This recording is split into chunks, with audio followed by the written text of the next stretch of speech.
Hello and welcome to Sleep In. Please listen to this recording somewhere safe to sleep. Take a nice deep breath in and let's begin. The White Cat by the Comtesse d'Aulnoy. There was once a king who had 3 sons, and because they were all so good and so handsome, he could not make up his mind to which of them to give his kingdom. For he was growing an old man, and began to think it would soon be time for him to let one of them reign in his stead. So he determined to set them a task to perform, and whichever should be the most successful was to have the kingdom as his reward. It was some time before he could decide what the task should be. But at last he told them that he had a fancy for a very beautiful little dog, and that they were all to set out to find one for him.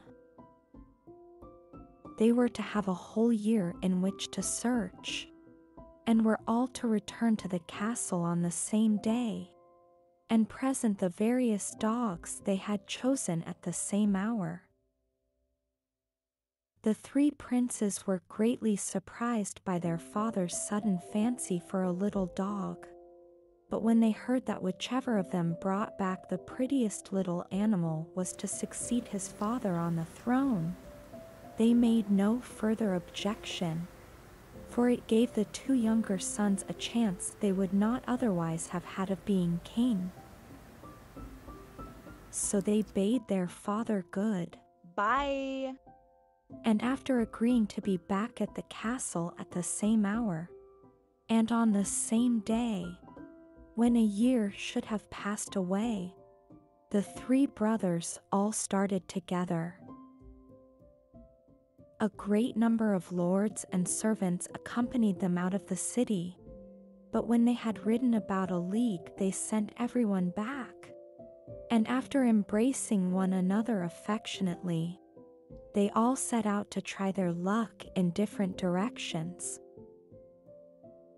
The 2 eldest met with many adventures on their travels, but the youngest saw the most wonderful sights of all. He was young and handsome, and as clever as a prince should be, besides being brave. Wherever he went he inquired for dogs, and hardly a day passed without his buying several, big and little, greyhounds, spaniels, lap dogs, and sheep dogs. In fact, every kind of dog that you could think of, and very soon he had a troop of 50 or 60 trotting along behind him, one of which he thought would surely win the prize.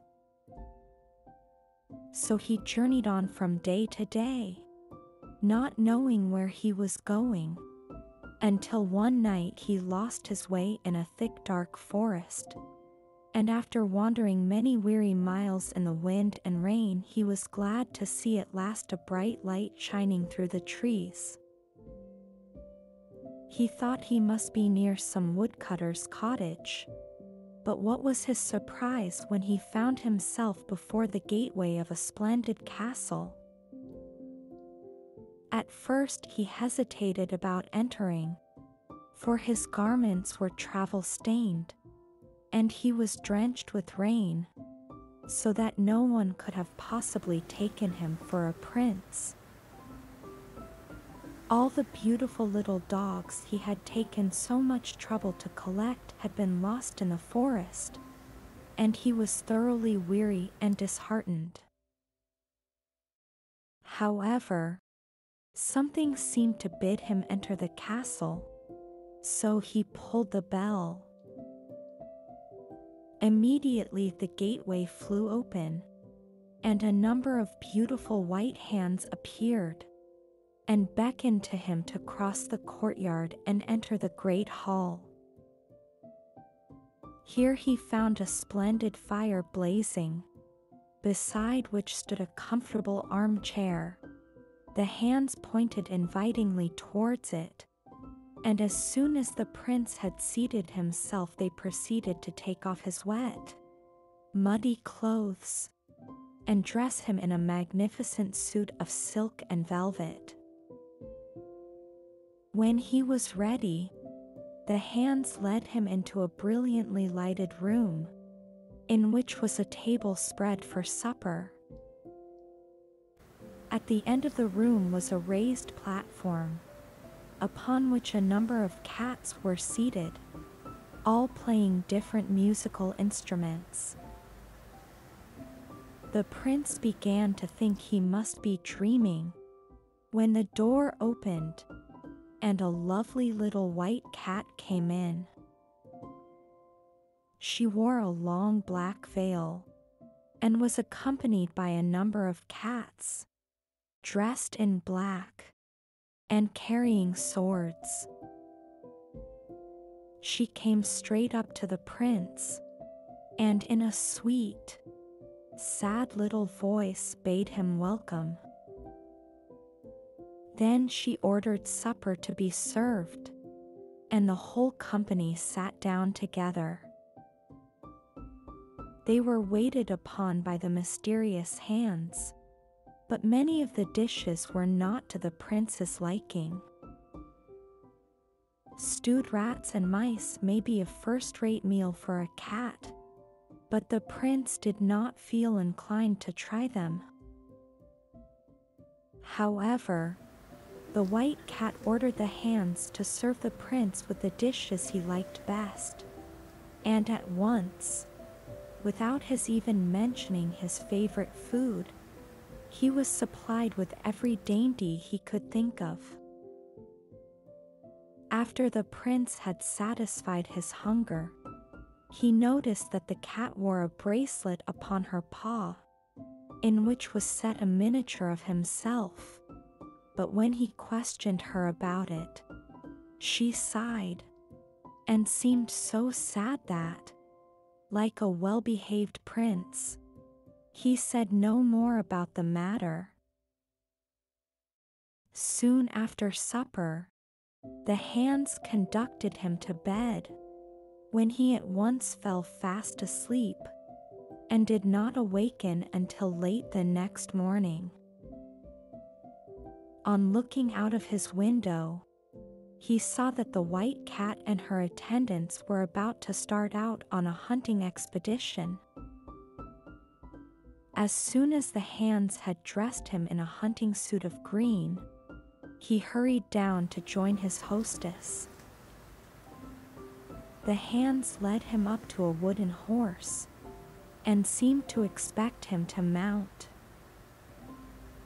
At first the prince was inclined to be angry, but the white cat told him so gently that she had no better steed to offer him, that he at once mounted, feeling very much ashamed of his ill humor. They had an excellent day's sport. The white cat, who rode a monkey, proved herself a clever huntress, climbing the tallest trees with the greatest ease, and without once falling from her steed.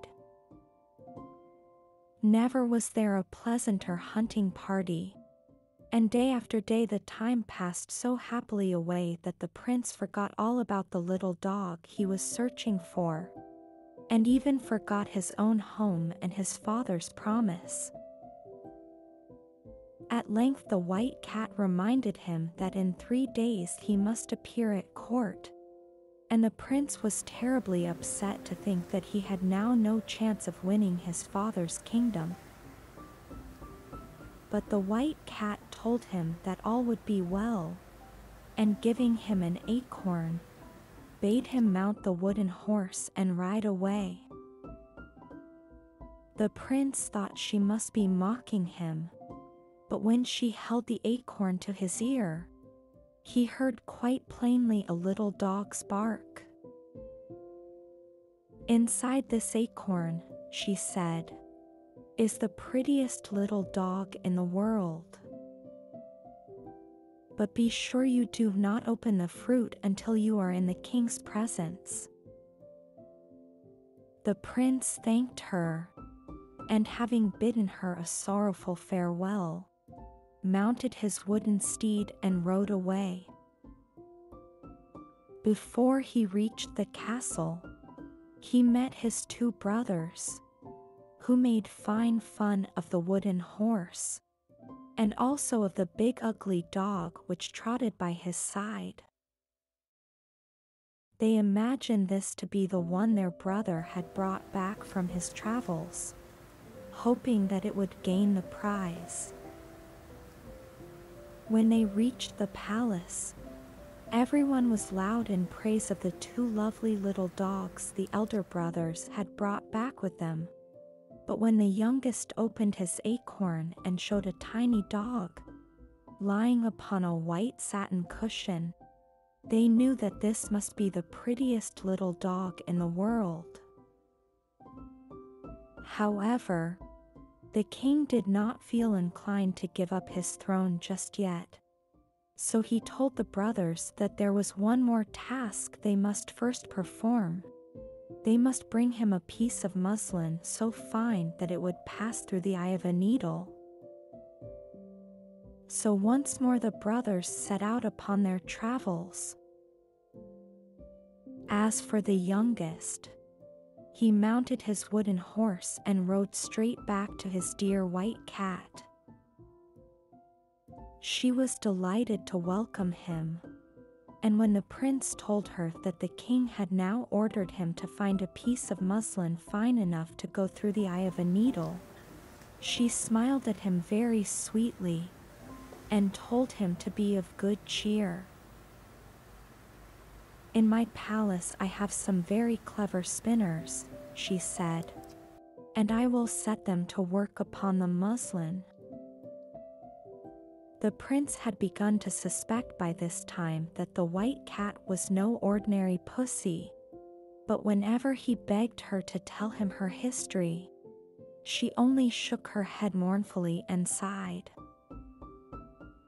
Well, the second year passed away as quickly as the first, and the night before the day on which the three princes were expected at their father's court, the white cat gave the young prince a walnut, telling him that it contained the muslin.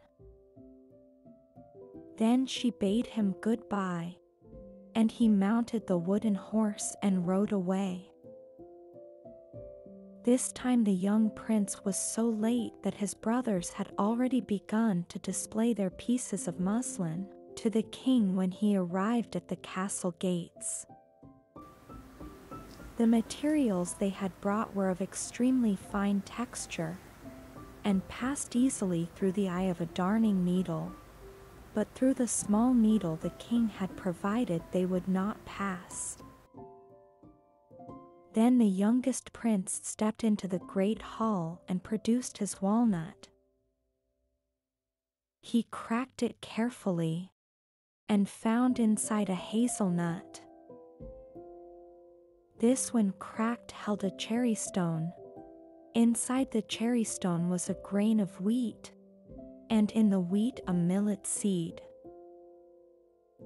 The prince himself began to mistrust the white cat, but he instantly felt a cat's claw scratch him gently, so he persevered, opened the millet seed, and found inside a beautiful piece of soft white muslin that was 400 ells long at the very least. It passed with the greatest ease through the eye of the smallest needle in the kingdom, and the prince felt that now the prize must be his.